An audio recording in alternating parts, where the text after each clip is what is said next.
What if the secret of moving forward is hidden in the past? Have you heard of Sankofa? Well, pull up a chair, friend. The fire is warm and the chairs squeak like your grandmother's wisdom, and the stories are free.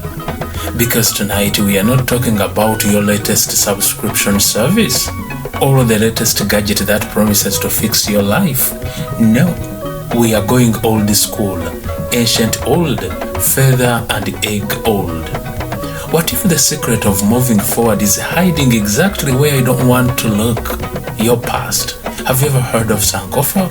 It's not a new crypto coin or the latest research app.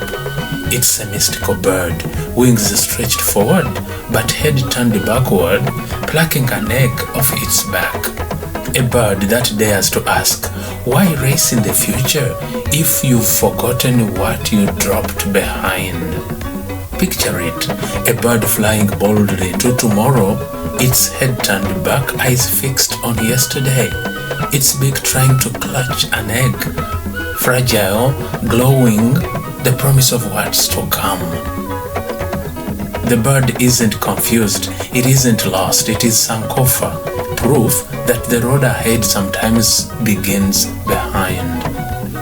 The word Sankofa comes from the Akan language of Ghana. It is made of 3 parts: san, to return; ko, to go; fa, to fetch, to bring back. Together, it means go back and fetch it. The Akan people expressed this idea not only in words but in symbols. One of the most famous is the Sankofa bird.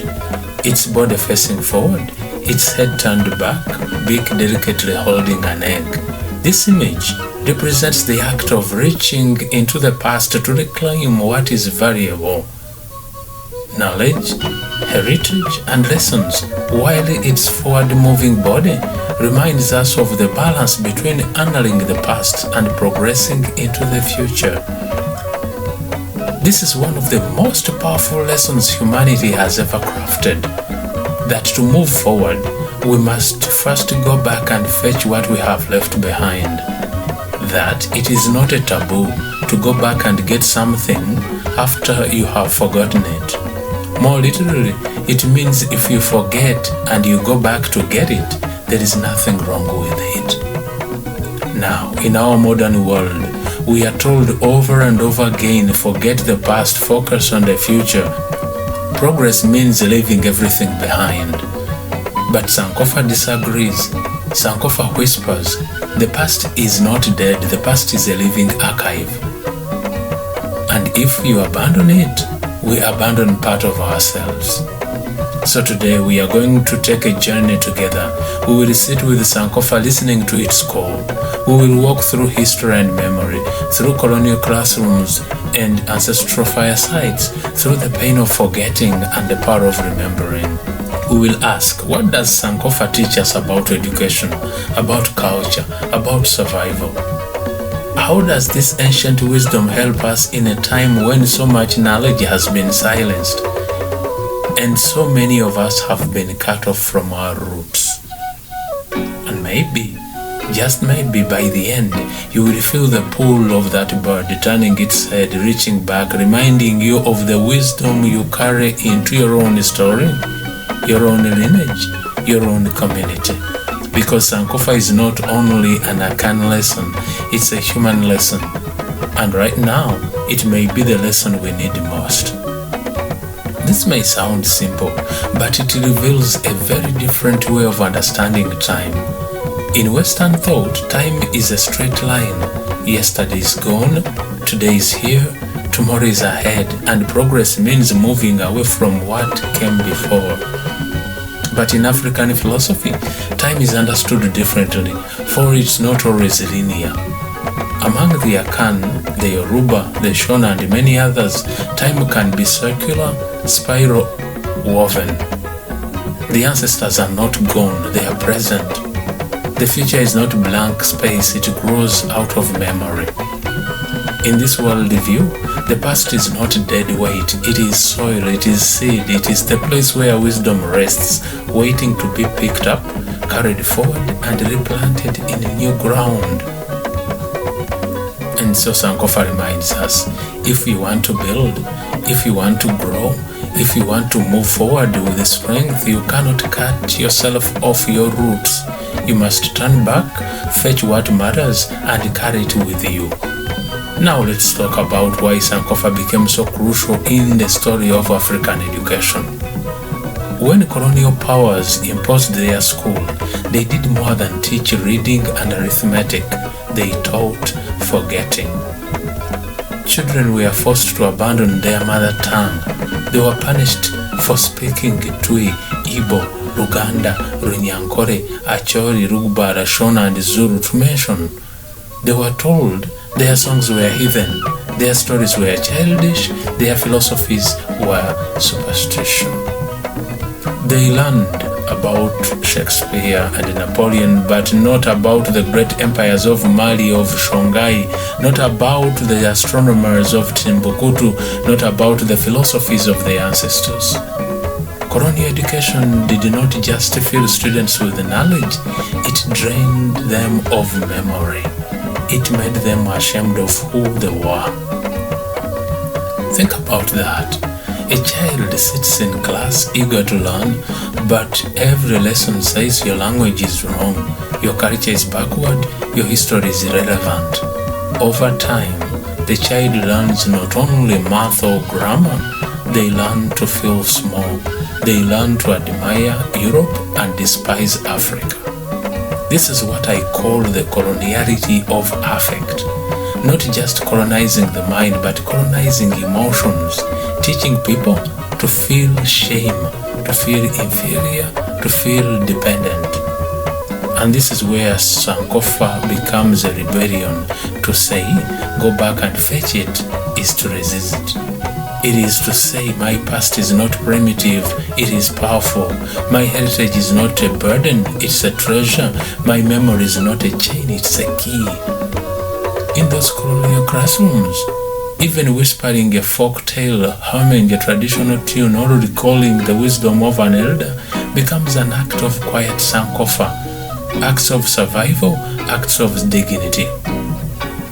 Sankofa then is not simply a culture slogan, it is a political act. It is a refusal to let the archives of the past be buried under colonial curricula. It is the determination to keep memory alive, even in the face of erasure. Fast forward to today, what does Sankofa look like in education now? It looks like reframing indigenous knowledge, not as something backward, but as something vital. Take environmental science. For centuries, African farmers practiced crop rotation, intercropping, terracing, and water conservation. Colonial agriculture dismissed these methods, but today, climate scientists are turning back to them for sustainable farming. That is Sankofa. Take justice. In many African societies, when conflict arose, elders gathered under a tree, seeking consensus, restoring relationships, healing the community. Western law often prioritized punishment. Today, restorative justice movements worldwide are looking back, fetching these methods and bringing them into modern systems.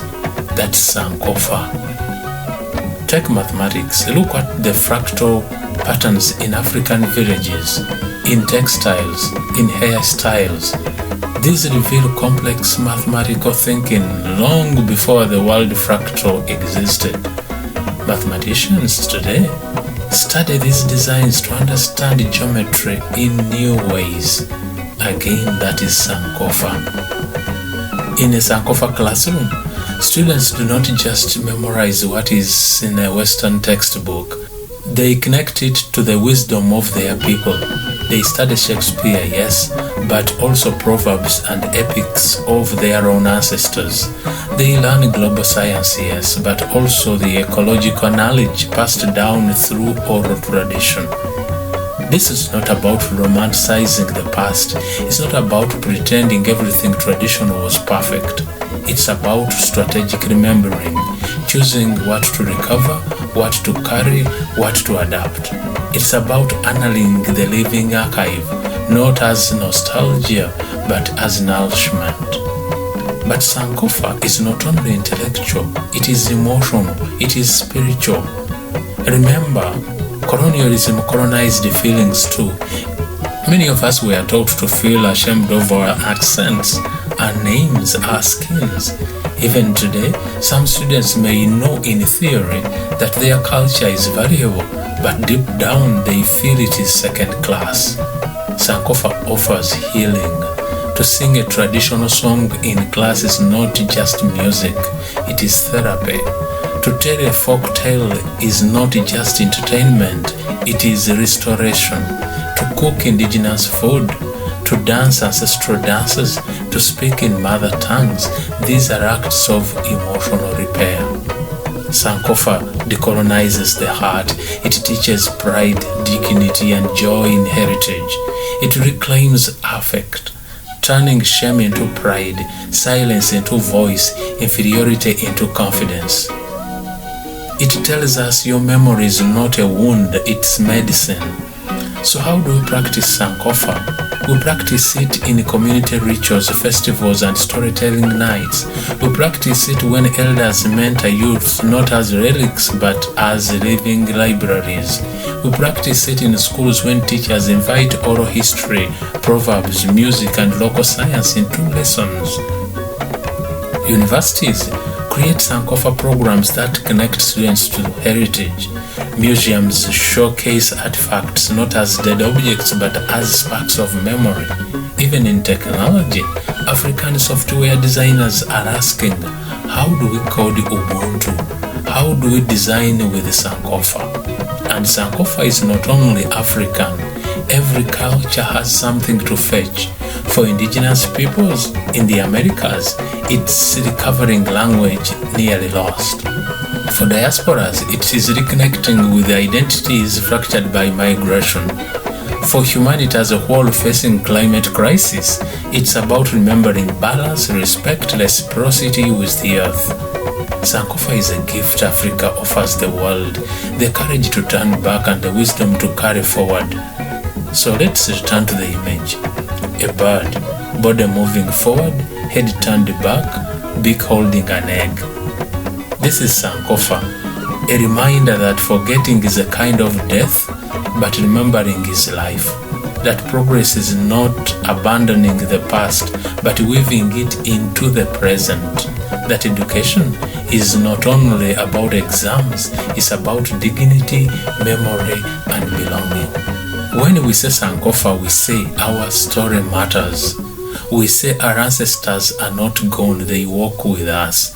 We say the future belongs to those who dare to remember.